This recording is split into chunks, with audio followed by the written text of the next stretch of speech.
Welcome back to The Breakdown with me, NLW. It's a daily podcast on macro, Bitcoin, and the big picture power shifts remaking our world. What's going on, guys? It is Thursday, May 29th, and today we are catching up on everything going on at the Bitcoin conference in Vegas, and this is definitely more stacked than your average conference. Before we get into that, however, if you are enjoying The Breakdown, please go subscribe to it, give it a rating, give it a review, or if you want to dive deeper into the conversation, come join us on the Breakers Discord. You can find a link in the show notes or go to bit.ly/breakdownpod. Well, friends, as I said, this year the Bitcoin conference returned to Las Vegas with a stacked lineup and packed out crowds. The event welcomed over 30,000 Bitcoiners, making it easily the largest conference of the year. We had a Guinness World Record set for the most Bitcoin transactions at an event with over 4,000. The skull of Satoshi has found its way home to the Bitcoin community thanks to a donation from Ripple. The art piece was originally commissioned by Greenpeace in 2023 to symbolize Bitcoin's environmental harm, but with the campaign a failure, it will become a permanent exhibit at the Bitcoin Museum in Nashville. And there were all manner of the usual antics we've come to expect from the gigantic Bitcoin conference. In particular, following on from President Trump's appearance last year, the conference featured a heavy dose of political speakers. Many administration figures were present to check in on progress and chart a course for the rest of the Bitcoin agenda, so let's talk about what they had to say. Vice President JD Vance headlined the conference and opened his speech with optimism about Bitcoin's growing role in the world. He said, "I think the last several years have made it clear we're talking about genuine ground-up innovation that's already improving the well-being of tens of millions of our fellow citizens. 50 million Americans own Bitcoin, and I believe that's going to be 100 million before too long." Vance discussed the transformative effect of DeFi and expanding banking services, commenting, "Every single day I feel like I see some groundbreaking new use of blockchain tech." Shifting to his populist lens on the world, Vance highlighted the major use cases for crypto during this era of political upheaval. He said, "Crypto is a hedge against bad policymaking from Washington no matter what party is in control. It's a hedge against skyrocketing inflation, which has eroded people's savings over the past 4 years. And as you all well know, it's a hedge against a private sector that's increasingly willing to discriminate against consumers on the basis of their basic beliefs, including their politics." Vance referenced the numerous incidents of debanking over the past few years in the US and Canada, and continued, "Maybe most importantly, I see crypto as a hedge against one of the most dangerous trends in the digital era in both the public and private sector. And that's of elites who, rather than innovate themselves, prefer to simply take over and co-opt cutting-edge technologies to assert their control over other people. I know we believe this in this room. That's not Bitcoin, it'll never be Bitcoin, and you guys are going to make sure that happens." The speech then turned to the change in administration and the choice faced by Democrats to support the pro-crypto agenda or stand in its way. Vance said, "Lawmakers in this country have a choice. Will we lead our nation into a future of financial sovereignty, innovation, and prosperity? Or will we let unelected bureaucrats and foreign competitors write the rules for us? And I'm here today to say loud and clear, with President Trump, crypto finally has a champion and an ally in the White House." Vance commented that the administration isn't just viewing crypto as another asset class, but rather as a, quote, "simple driver of personal liberty for all our citizens. And we're dedicated to seeing that promise fulfilled." He commented that the crypto community deserves, quote, "transparency and clarity, and most of all, you deserve respect and support from your government, not bureaucrats trying to tear you down." Vance then walked through the steps the administration is taking, delivering something of an early report card on the crypto agenda. Starting with debanking, he said, "Operation Choke Point 2.0 is dead and it's not coming back under the Trump administration. And by the way, it's crazy that was ever controversial. The idea of using the regulatory power of the government to crush an industry and to crush people who espouse a view you don't like." Moving on to the dismantling of the Biden crypto agenda, Vance declared, "We fired Gary Gensler and we're going to fire everyone like him." He added that the game of using consumer protection to attack efforts to democratize the financial system is over. Vance then discussed the legislative efforts that are ongoing in Washington. He said that stablecoin legislation is moving as quickly as possible and made it clear that the administration views stablecoins as a, quote, "force multiplier for our financial might." Market structure is the next priority after stablecoins are passed, and Vance articulated that this limb of the agenda is purely about changing the perception that digital assets are not welcome in the mainstream economy. Closing out the speech, Vance reflected on the political battles waged by the crypto community over the past few years. He said that the lesson is that, quote, "Unless you guys get involved in politics, politics is going to ignore this industry. But every victory that we win is only a provisional victory."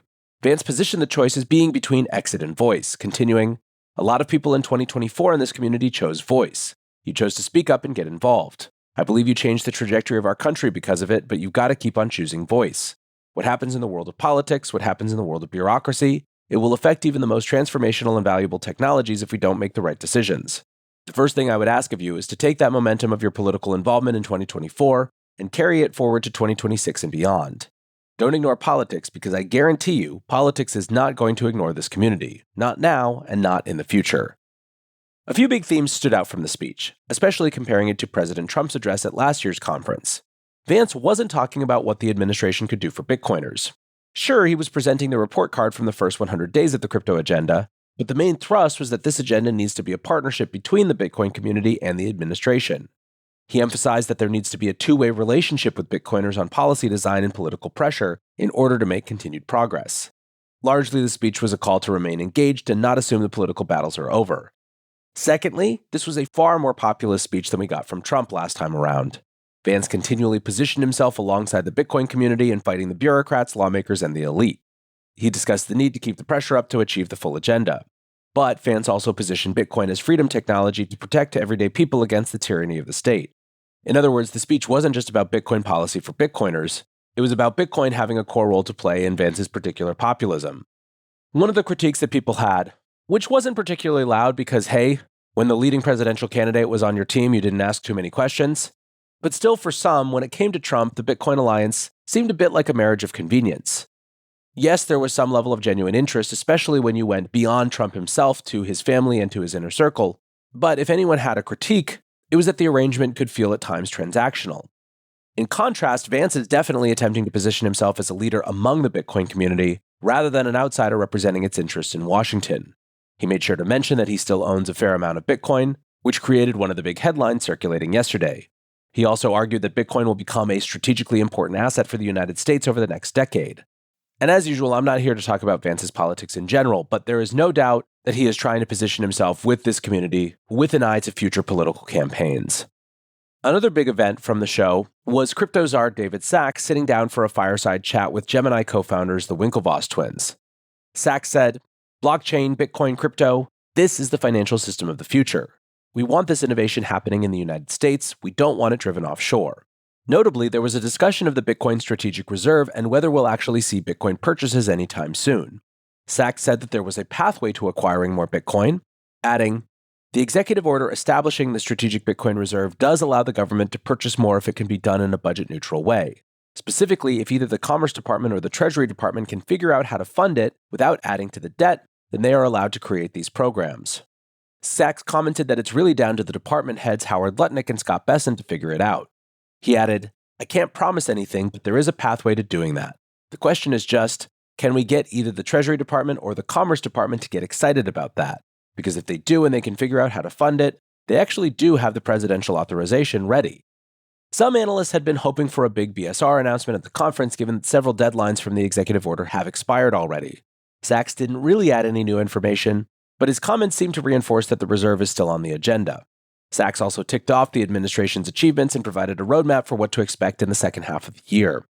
Over the first 100 days, he pointed out that the administration had pardoned Ross Ulbricht, banned CBDCs, ended Chokepoint 2.0, and rolled back regulatory restrictions and curbed the DOJ's aggressive crypto prosecutions. Regarding Chokepoint, the Winklevoss twins disclosed how close they came to losing banking at Gemini. They said that during 2023, the exchange was losing a bank account every other week and was down to their last one for both wires and ACH. Cameron said, "If we had lost either one of those, it would have been game over." Looking ahead, Sacks said he expects the stablecoin bill to pass and that we could see a market structure bill by August.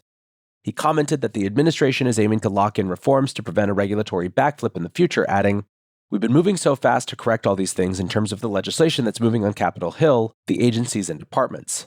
I think by August we might have achieved the crypto agenda in Washington." Playing to the crowd, Sacks said, "We're basically 4 months in, so we still have over 3.5 years, and what we can accomplish over the next few years is going to be really incredible. What all of you guys are going to accomplish with Bitcoin is going to be incredible, and to the moon, right?" Moving down the agenda, Eric Trump and Don Jr. talked Bitcoin price action, adoption, and the family's crypto activities. Eric said, "Everybody in the world wants Bitcoin. I don't care if you're a royal family or the biggest financial institution, everybody is buying Bitcoin. Every single day, people are allocating billions and billions of dollars to it. 0.1 Bitcoin is going to be worth an absolute fortune." Discussing institutional adoption, Don Jr. commented, I think we're at the point where those floodgates are going to open if they haven't already. The pair discussed their pathway to shifting the family's business from real estate to Bitcoin, with Don Jr. saying, "We're true believers. We're guys that came from a different world. We saw what was missing. We saw how fragile and manipulated those ecosystems were. I think we want to help and be a big part of the leading edge of changing the future with that democratized finance." Now, earlier this week, we got news that Trump Media Group, the parent company for Truth Social, is raising $2.5 billion to buy Bitcoin. Eric noted their mining venture, American Bitcoin, is also aiming to increase Bitcoin per share as a key metric of success. He discussed how Michael Saylor had orange-pilled the Trump family, even recommending they mortgage Mar-a-Lago to buy Bitcoin. Quoting Saylor, Eric said, "Do what I'm doing. There's such an incredible opportunity." He remarked that, "I've never seen that in any other industry, where you have the titan of the industry that's literally advocating for smart people to compete against them." Eric also discussed his run-in with debanking, stating, "My accounts just stopped working. You realize how corrupt the system is. The system was weaponized." I hate using the word hate, but honestly, I would love to see some of the big banks go extinct because they honestly deserve it. He positioned crypto as an antidote to corruption, adding, "It makes everything cheaper, it makes it faster, it makes it safer, it makes it more transparent. It makes the whole system more functional." While some of the talk was relatively philosophical, there was also a big focus on price. When asked where he sees Bitcoin in a few years' time, Don Jr. responded, "I think we're going to the moon, guys. It's going to be awesome. Stay in, stay strong. We're very long crypto. It's a huge part of everything we do now." Eric said, "Everyone wants it. No one wants to get rid of it. This isn't just America. This is the entire Middle East, all of Asia, the Fortune 500. I think you're going to see the value skyrocket." When pressed for a number, both brothers agreed we'd see Bitcoin above 170,000 within a year's time. Lastly, one late addition to the lineup was New York City Mayor Eric Adams. He joined to discuss a plan for Bitcoin financing for the city. He said, "It's time for the first time in the history of this city to have a financial instrument that is made for those who are holders of Bitcoin. We need to have a bit bond, and I'm going to push and fight to get a bit bond in New York so you can do those same bond investments in New York City." Now, bit bonds are an idea put forward by the Bitcoin Policy Institute earlier this year. They proposed a bond instrument with a small portion of Bitcoin attached, providing investors with a guaranteed interest payment alongside exposure to Bitcoin upside. For cities and governments issuing the bonds, the idea is that interest rates would be slightly lower than conventional debt instruments. Adams has been a Bitcoin advocate for several years, electing to take part of his salary in 2022 in Bitcoin. His political fortunes have turned sour recently, with Adams dropped from the Democratic ticket and running as an independent in the November election, so he may not be long for the office. Still, he's making some big promises to the crypto industry. He said, "Let's get rid of the Bitcoin license and allow us to have the free flow of Bitcoin to the city." Presumably that refers to the Bit license, which is the first regulatory system set up for crypto exchanges by New York in 2014. At this stage, even a decade on, only a few dozen firms have managed to obtain a license, making the New York market closed to many crypto companies. It should be noted that the Bit license is operated by the state rather than the city, so it's not clear what influence Adams or any mayor would have over the policy. And so while these are just likely some empty words from the embattled mayor, he was still talking sense for the numerous crypto companies that call New York home. Adams told the crowd, "Come out of the shadows, come back to the city. You no longer have to be afraid to be part of this major industry that has been attacked, criticized, and denied the opportunity to move forward and grow." And who knows, maybe Adams will use his last ounces of political capital to issue New York City Bit bonds. There are certainly worse ways to go out. Uncle Rockstar Developer kind of summed it up when he wrote, "I love when politicians simp for Bitcoin." And honestly, if you have one takeaway from the whole event, that's the story, man.